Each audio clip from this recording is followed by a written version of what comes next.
Halo, ketemu lagi di Hobi Kayu. Di video kali ini saya mau jawab salah satu pertanyaan yang lumayan sering juga saya dapat, itu tentang alat bantu potong untuk circular saw, khususnya untuk pemotongan lurus. Jadi pertanyaannya, pilih mana? Kita bikin fan sendiri atau kita beli rail guide atau kita beli parallel guide. Oke, jadi kita akan ngobrol-ngobrol soal alat bantu potong circular saw. Kayaknya kita awali dulu dengan yang paling umum, yang apa bisa dibilang bawaan. Bawaannya circular saw ini namanya parallel guide. Kalau teman-teman beli circular saw itu pasti dapat parallel guide. Ini ya buat kita potong paralel. Contoh misalkan saya mau belah plywood itu 10 cm atau 15 cm, ini kita pasang di circular saw, terus kita ya tinggal kita tempelin aja guide-nya, terus ya tinggal kita potong. Nah, potong pakai parallel guide ini bisa lurus, bisa tergantung kita kestabilan tangan kita, menjaga fansnya itu nggak goyang, dan hasilnya akan paralel. Nah, untuk parallel guide khususnya untuk mesin-mesin yang menengah ke bawah, itu kadang saya suka kesel sendiri. Yang pertama, kadang suka oblak. Jadi kalau dipasang tuh oblak, dia nggak bisa paralel dengan mata pisaunya. Terus yang kedua, umumnya itu arah besi yang panjangnya itu kalau buat saya salah. Ini faktor kebiasaan ya. Jadi gini, kalau misalkan saya pakai parallel guide, saya biasanya motong plywood kalau sekarang ini itu di atas meja. Terus kalau misalkan kita pasang parallel guide-nya, itu bagian yang panjang berada di depan. Jadi kalau misalkan saya pada saat motong, pas di ujung, ini udah nggak nempel lagi ke kayunya. Jadi pas di ujung tuh dia lari.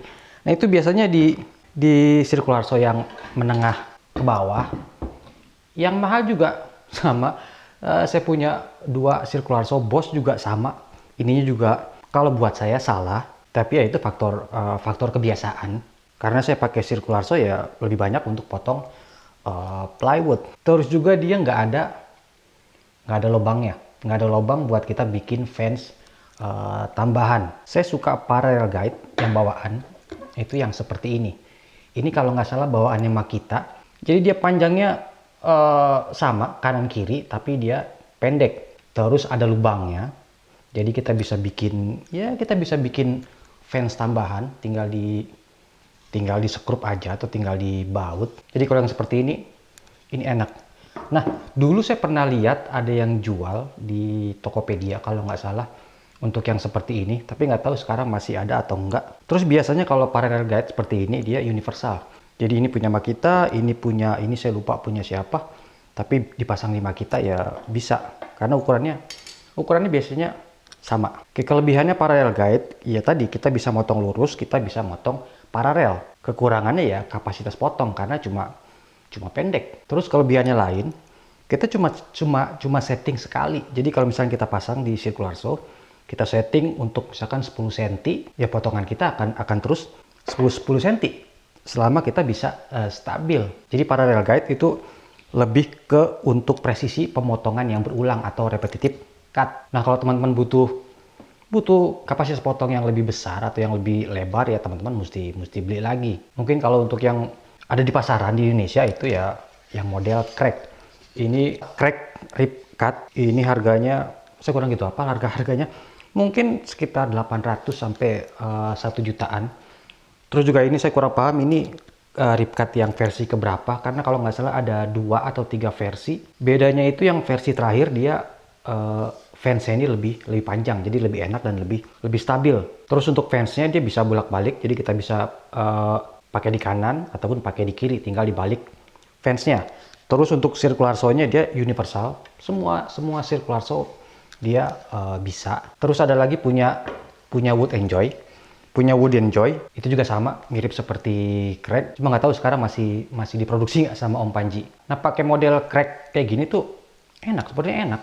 Apalagi buat teman-teman yang belum punya table saw. Misalkan kita mau bikin lemari atau kita mau bikin kitchen set. Karena ya parallel guide. Karena tadi enak kalau misalkan kita untuk pemotongan yang berulang-ulang. Oke, itu untuk parallel guide. Kalau di circular saw itu ada 2 jig yang paling umum.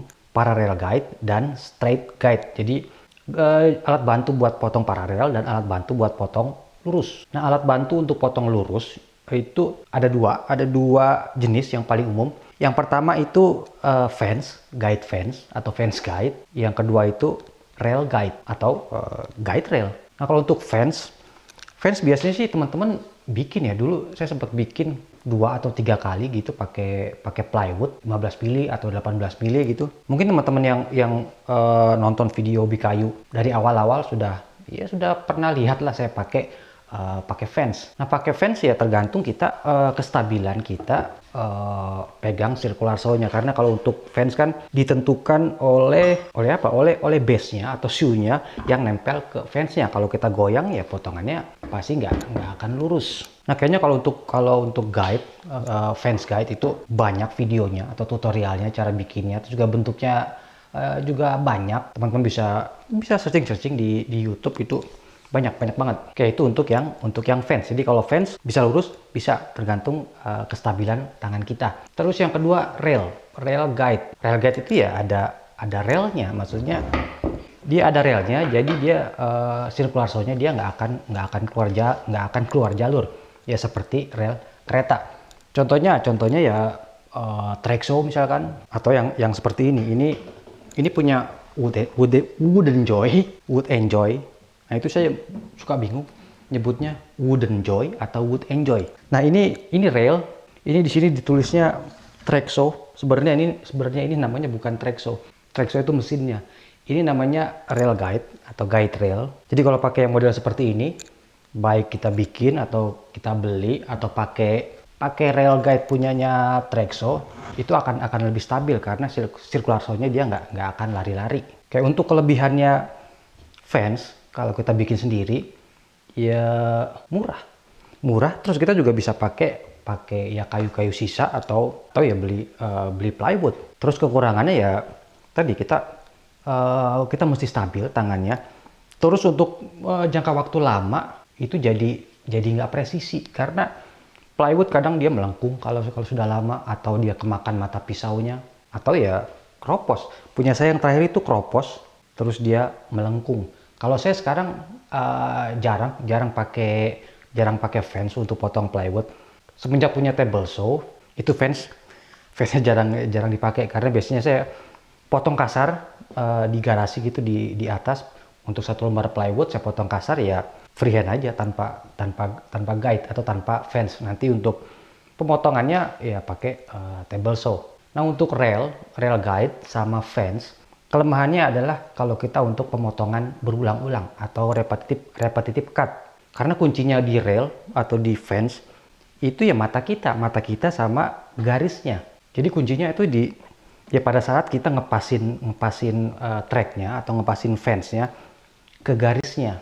Jadi agak sulit kalau misalkan kita mau belah plywood gitu, kita mau bikin 15 cm 10 lembar gitu, kemungkinan tidak sama semua. Apalagi kalau misalnya kita potong banyak itu, di akhir-akhir kita sudah buru-buru, jadi suka hilang konsentrasi. Belum lagi kalau misalkan kita pakai pensil, makin lama kita garis kan pensilnya semakin tebal. Oke, itu perbedaan antara parallel guide dengan fence atau rail guide. Jadi kalau untuk parallel guide dia lebih untuk pemotongan paralel dan lurus, enak buat pemotongan berulang.